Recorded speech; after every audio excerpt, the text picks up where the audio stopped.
Hello everyone, আমি সুতপা। আপনারা সবাই দেখছেন সুতপাস সিম্পল লাইফস্টাইল। তো এটা আমার চ্যানেলের ফার্স্ট ব্লগ। তো আমি এখন রিসেন্টলি শিফট করেছি গুজরাটে। তো আজকে প্রচণ্ড রোদ দিয়েছে, কালকে একটু মেঘলা ওয়েদার ছিল। তো আমার কলকাতাতে শুনলাম খুব বৃষ্টি হচ্ছে কলকাতার দিকে। তো এদিকে এখন বৃষ্টির কোনো নেই, চান্স নেই। তো এখন আমি জুতো পরছি, জুতো পরে যাচ্ছি একটু মার্কেটে, সামনেই যাব, কারণ আমার মেয়ের আর আমার ছেলের জন্য একটু কিছু ফুড আনতে। আমার মেয়ে ব্রেকফাস্টের জন্য, আর আমার ছেলেরও কিছু ফুড আর মেডিসিনের, সামনে মেডিসিন শপ রয়েছে, তো সেখানেই আমি যাচ্ছি। সেখান থেকে আমি নিয়ে এক্ষুনি আর কি আসবো, এসে রান্না করতে হবে। এখনও রান্না কিছুই আমার হয়নি। তো মা আছে, আমার মাকে বললাম যে তুমি একটুখানি কিছু সবজি কেটে রাখো, তা আমি এসে বাকিটা আমি প্রিপারেশন করব। তো দেখতেই পাচ্ছেন এটা আমাদের মেন রোড থেকে একটুখানি ভেতরে, একদম মেন রোডের ওপরেই বলতে গেলে আমাদের ফ্ল্যাটটা, খুব জমজমাটি আর কি। তো এখানে আমি রোডটা ক্রস করিনি, কারণ আমার এই রোড এই ফুটেই পড়বে আমার যে মেডিসিন শপটা, ওই দিকে আমি আর কি ক্রস করলে একটু অসুবিধে হয়ে যাবে আবার এই দিকে আসতে, কারণ আমি যেখানে মেডিসিন শপ সেখানটা কাট আউট নেই মাঝখানে। তো আমি আর ওই জন্য আর সামনেই 5 থেকে 7 মিনিট লাগে হেঁটে যেতে, 7 মিনিটও না, 5 মিনিটের মধ্যেই পৌঁছে যাই। তো ওই জন্য আমি হেঁটে হেঁটেই যাচ্ছিলাম। আর প্রচণ্ড রোদ, প্রচণ্ড গরম, মানে এখানে অলরেডি সবাই মাথায়, আপনারা ভালো করে দেখতে পাচ্ছেন নাকি বুঝতে পারছেন নাকি জানি না, সামনে দুজন যাচ্ছে, ওনারা মাথায় কিছু দেয়নি, কিন্তু ম্যাক্সিমাম মানুষ মাথাতে এখানে ওড়না দিয়ে। এত রোদ, ছাতা ইউজ খুব কম হয়, কারণ এখানে খুব হাওয়া দেয়, আর একটু দুপুরের দিকে হাওয়াটা এতটাই বেশি হয় যে বলার কথা নয়। তো আমি এখন চলে এসেছি মেডিসিন শপে। তো আমি এখন ঢুকে আমি জিনিস নিয়ে তারপর আপনাদের সাথে কথা বলছি। এখন আমার জিনিস নেওয়া হয়ে গেছে, আমি নিয়ে অলরেডি বেরিয়ে এসেছি। তো এবার আমি আবার যাচ্ছি বাড়ির পথে, বাড়িতে যাব, গিয়ে মেয়ের এখনও খাওয়া হয়নি, মেয়েকে ব্রেকফাস্ট করাবো, করিয়ে তারপরে রান্নার কাজে লাগবো। আমাকে আর একবার বেরোতে হবে। তো চলুন সাথে থাকুন আমার, আরও কোথায় বেরোবো, কী করছি না করছি আপনাদের আমি জানাচ্ছি। তো চলুন আমার ভিডিওটা দেখতে থাকুন। আর যদি আমার ভিডিওটা ভালো লেগে থাকে অবশ্যই আমার চ্যানেলটা সাবস্ক্রাইব করে বেল আইকনটা প্রেস করে দেবেন আর আমার সাথে থাকবেন। আর এইখানে দেখুন এত খাবারের দোকান রাস্তাতে, এই গরমের মধ্যে ছাতা দিয়েও আর কি বসেছে, আর মানুষ এখানে খাবার খেতেও থাকে, মানে প্রচুর, রাত্রিরে তো মানে বলার কথা নয়। আর পানের দোকান, এই দেখুন বাঁদিকেই একটা পানের দোকান, তার পাশেই আর একটা পানের দোকান রয়েছে। আর আমাদেরও ফ্ল্যাটের অপোজিটেই একটা পানের দোকান, মানে এই মোড়টা ঘুরেই আমাদের ফ্ল্যাটটা রয়েছে। এই দেখুন এই একটা পানের দোকান, মানে আলাদা আলাদা। ওই দেখুন সামনে আর একটা আমি আপনাদের দেখাচ্ছি ঘুরে, ওটার অপোজিটেই ওপরে আমাদের ফ্ল্যাটটা। তো এই একটা পানের দোকান দেখতে পাচ্ছেন, মানে এত এখানে মানুষেরা পান খায়। এখানে নাকি মাওয়াটা খুব মানে ফেমাস, সবাই নাকি মাওয়াটা খুব খায়, নেশার মতো। এই যে ট্যাটু লেখা, তার উপরের ব্যালকনিটাই হচ্ছে আমাদের। তো চলুন তাহলে এখন ওপরে যাই, আমি গিয়ে দেখা যাক দুজনে কি করছে। মাকে তো বলেছিলাম সবজি কেটে রাখতে, তো মা কি করছে সেটাও দেখা যাক। চলুন তাহলে।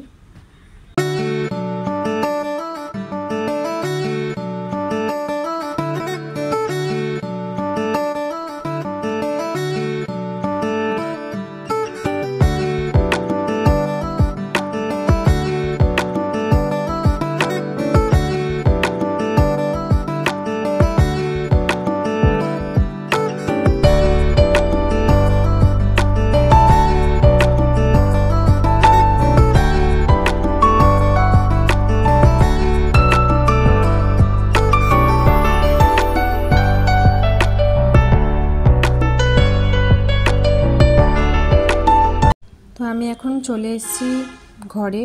তা আপনারা দেখতেই পাচ্ছেন মেয়ে আমার চলে এলো বেরিয়ে। ও খালি বলবে আমি টাটা, ও টাটা যাবে, ওকে একবার ঘুরিয়ে নিয়ে আসতে হবে। তো এই রোদের মধ্যে ওকে আর নিয়ে বেরোয়নি। ও দেখছে আমি জুতো ছাড়ছি, ও আমাকে দেখছে, ফলো করছে। ও এখন 2.5 years বয়স। আর এই যে আমার ছেলে, ও এতই ক্লান্ত, ও আর বসে বসে পড়াশোনা করতে পারছে না, শুয়ে পড়েছে। যাই হোক, এখন রান্নাঘরে যাওয়া যাক। তো এখানে আমি চিংড়ি মাছটা ফ্রিজ থেকে বার করে রেখে দিয়েছি। আজকে চিংড়ি মাছ দিয়ে কিছু বানাবো, কিছু ডিফারেন্ট একটুখানি বানিয়ে রাখবো।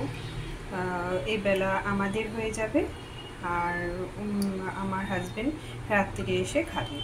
তো চিংড়ি মাছটা হবে, আর দেখা যাক আর কি বানাতে পারি। তো আমি তখনই পড়েছিলাম যে আমাকে আর একবার বেরোতে হবে। তো আমি এখন আমার ছেলেকে বললাম, সোমকে বললাম তুই আমার সাথে যাবি? ও বললো হ্যাঁ যাব। তো মা এখানে সবজিটা কাটতে বসেছে। মেয়ে তো প্রচণ্ড ডিস্টার্ব করে, কাটতে পারেনি। মা মেয়েকে খাইয়ে দিয়েছিল ব্রেকফাস্টটা। আর আপনাদেরকে এসে আমি দেখাচ্ছি আমি এর আগে যখন বেরিয়েছিলাম কি কিনেছি। তো আমরা এখানে তিনজনে ক্যামেরার সামনে একটুখানি আসলাম। তো চলুন আমরা তাহলে বেরোলাম, আমি আর সোম একসাথেই বেরোলাম।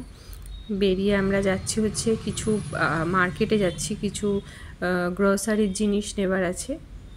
আর এখানে সব জায়গায় ননভেজ পাওয়া যায় না।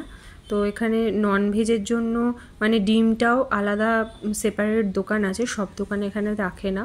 এখানে কিন্তু যা মানে ফুডের দোকান রয়েছে, খাবারের দোকান, সবই কিন্তু মানে ননভেজ আপনি কিছুই পাওয়া যায় না। মানে ভেজিটেরিয়ান, ভেজের আপনি সমস্ত কিছু আইটেম পাবেন, কিন্তু ননভেজের কিছু পাওয়া যায় না। তো আমি বাড়ি চলে এসেছি। আমি তখন গেছিলাম এই সেরিগ্রো আর এই পিডিয়াশোরটা নিতে। আমার মেয়ে ব্রেকফাস্টে সেরিগ্রোটা খায়, ছেলের পিডিয়াশোর। আর একটা এমনি অ্যাসিডিটির একটা পাতা নিয়েছিলাম, স্ট্রিপ নিয়েছিলাম, ব্যাস এইটুকুনি নিয়েছি আপাতত। গিয়ে আমার মেয়ে সেরিগ্রো ছাড়া খুব অসুবিধে হয়, নাহলে মুসলিটা খাওয়াই। আর এখন যে বেরোলাম, বেরিয়ে আমি নিয়ে এলাম হচ্ছে আলু, আর একটু নিলাম হচ্ছে পুদিনা পাতা। পুদিনা পাতাটা আমি এখানে ভেবেছিলাম অনেক দাম নেবে, বাট খুব একটা দাম নিল না, এটা 10 টাকা নিয়েছে, আর একটু বাঁচছিল।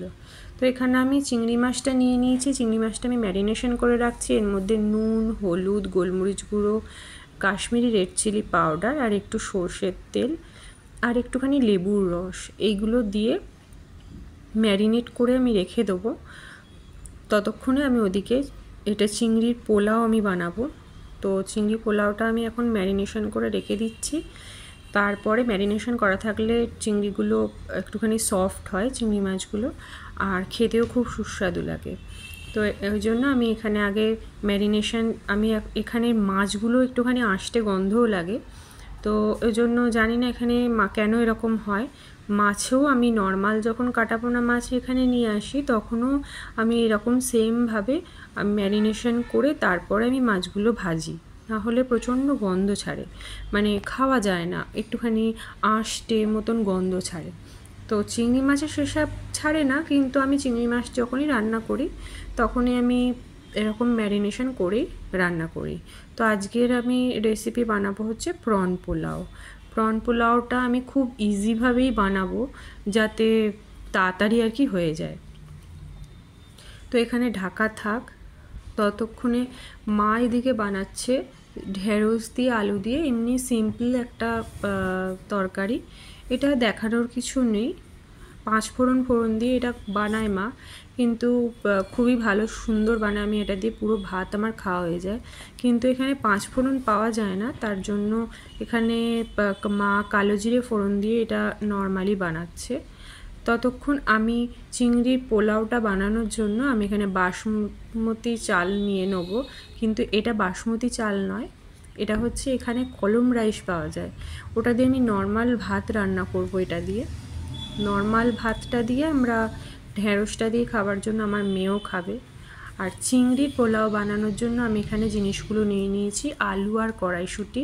আর বাকি যে ইনগ্রিডিয়েন্টসগুলো দেখছেন, পেঁয়াজ, টমেটো, আদা, কাঁচা লঙ্কা, পুদিনা পাতা, ধনে পাতা। রসুনটা এখানে দেখানো হয়নি, রসুনটা পরে দেখিয়ে দিচ্ছি। এইগুলো সব আমি পেস্ট করে নেব, আলুটার কড়াইশুঁটিটা বাদে। আর এখানে পেঁয়াজ কুচিটা রয়েছে, এটা ভাজা হবে। পেঁয়াজ এখানে 3টে মতন পেঁয়াজ ইউজ করেছি আমি আমার চিংড়ি পোলাওটার কোয়ান্টিটি অনুযায়ী। আর এই যে রসুন, এই রসুনগুলো পেস্ট করে নেব একসাথে, ওই যে আগের মশলাগুলো দেখালাম তার সাথে। আর এখানে ছাঁচটা খুব চলে, প্রচণ্ড গরম বলে ছাঁচটা এখানে সবাই খুব খায়। তো আমি ঘরে পাতি না দই, এই আমুলের দইটা নিয়ে এসে আমি ঘরেই ছাঁচ বানাই, খুব সুন্দর হয় ছাঁচটা। তো এখানে আমি 4 জনের জন্য ছাঁচ বানাচ্ছি, আমার আগে একটুখানি ছিল।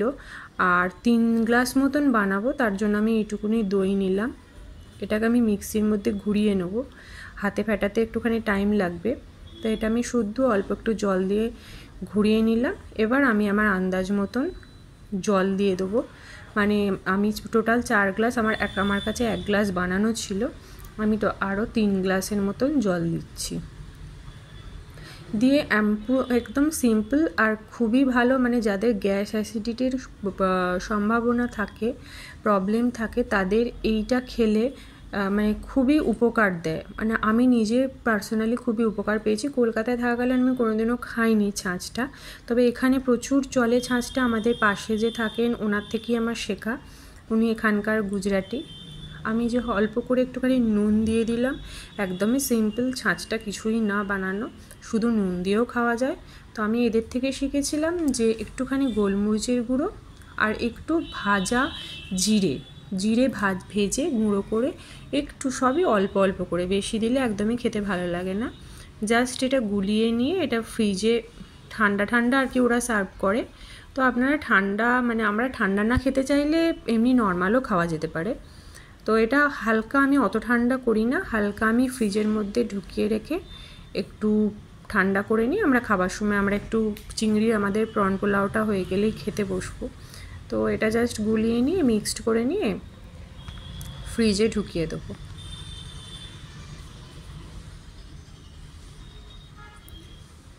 তো এখানে ঢাকা দিয়ে আমি এখন ফ্রিজে ঢুকিয়ে দিচ্ছি।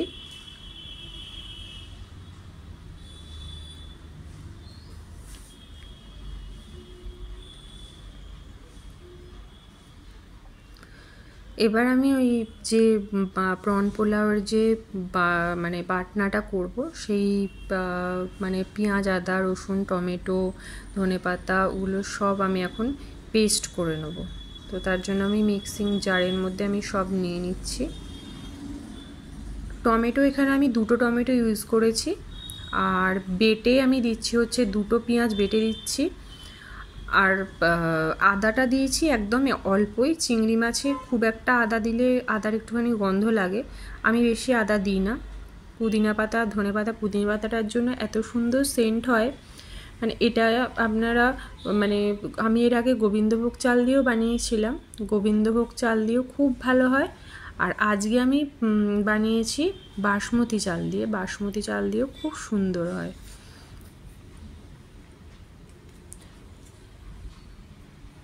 তো আমি এই পেস্টটা বানিয়ে নিই, ততক্ষণে এখানে ঢ্যাঁড়সের তরকারিটাও মায়ের হয়ে গেছে।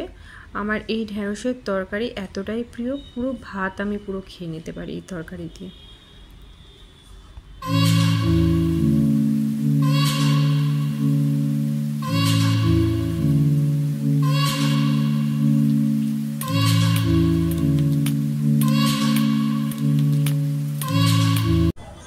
মশলাটা আমার পেস্ট করা হয়ে গেছে। এবার আমি প্রন পোলাওটার জন্য আমি এখানে 3 কাপ বাসমতি চাল নিয়েছি। যতটা চাল নিতে হবে তার ডবল জল নিতে হবে।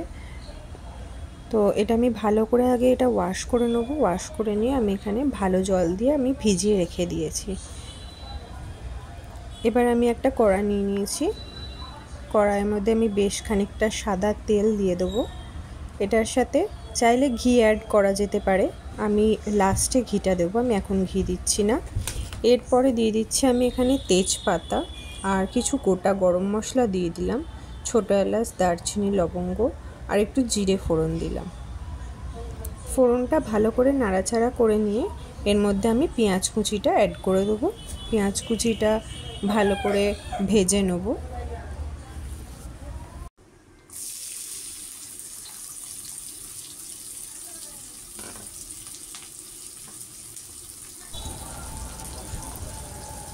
পেঁয়াজটার মধ্যে আমি একটুখানি নুন অ্যাড করে দেব, যাতে পেঁয়াজটা আর কি তাড়াতাড়ি নরম হয়ে যায়। চাইলে এটা যদি আপনারা যদি ট্রাই করেন, আলুটা আগে ভেজে তুলে রাখতে পারেন।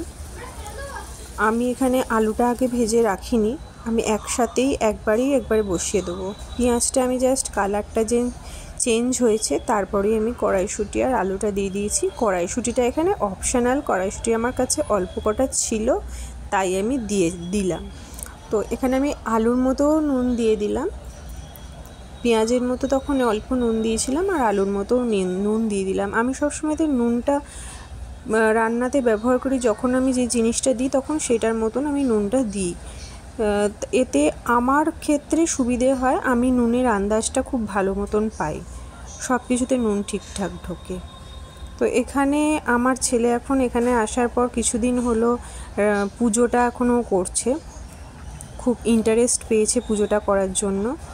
ও চান টান করে এসে এখন স্কুলে তো তাড়াতাড়ি ছুটি হয়ে যেত, আর সোমবার থেকে অলরেডি ওর স্কুলে ছুটিটা পড়ে গেছে, গরমের ছুটি, সামার ভ্যাকেশন। আর তো ও এখন পুজোটা করছে। এখানে আমার আলুটার পেঁয়াজটা ভালো করে ভাজা হয়ে গেছে, এবার আমি প্রনটা ভেজে নেব। প্রনটা বেশি ভাজলে ছিবড়ে হয়ে যায়, তো আমি এখানে প্রনটাও খুব একটা আমি ভাজবো না, হালকা একটুখানি ভেজে নিয়ে তারপর আমি মশলাটা অ্যাড করে দেবো। যদি আপনাদের এই রেসিপিটা ভালো লাগে আপনারা প্লিজ বাড়িতে ট্রাই করতে পারেন।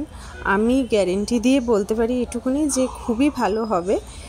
তো আমার ছেলের তো ভীষণই প্রন প্রিয়, আর আমারও সবারই প্রন প্রিয় হয়।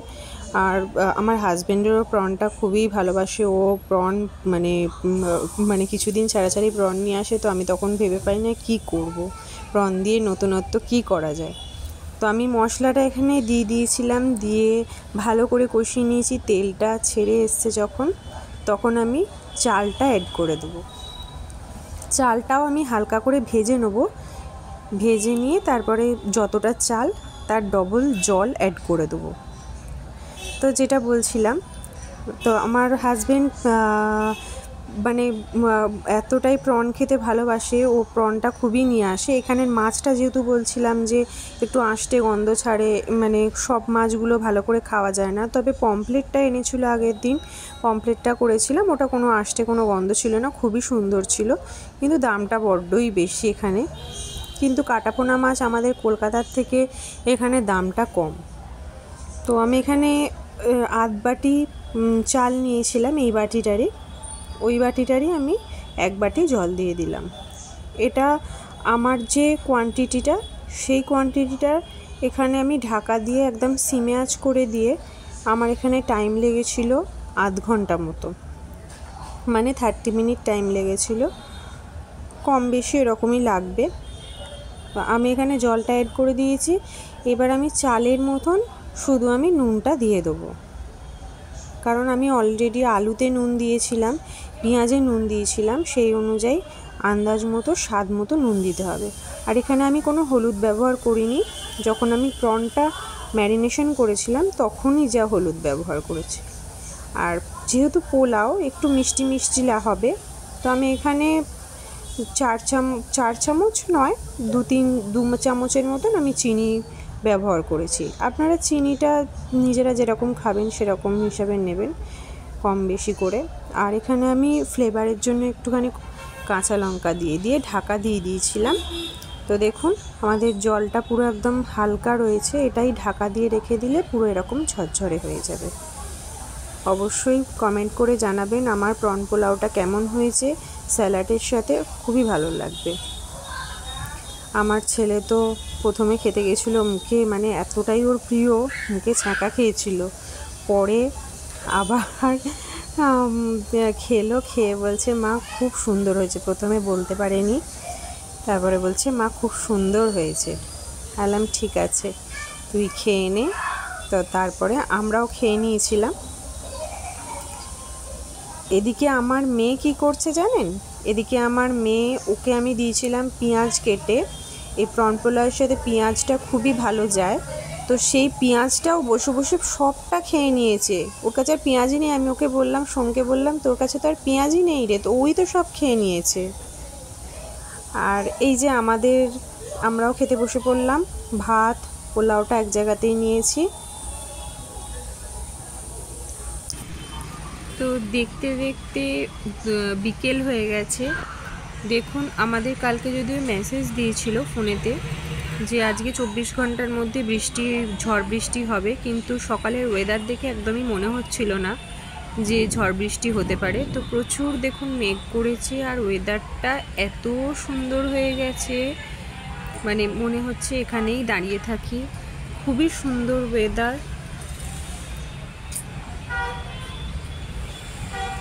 আর এই যে পানের দোকানটা দেখলেন, ওই পানের দোকানটাতে সবসময়তে ভিড়, সব সময় ভিড়।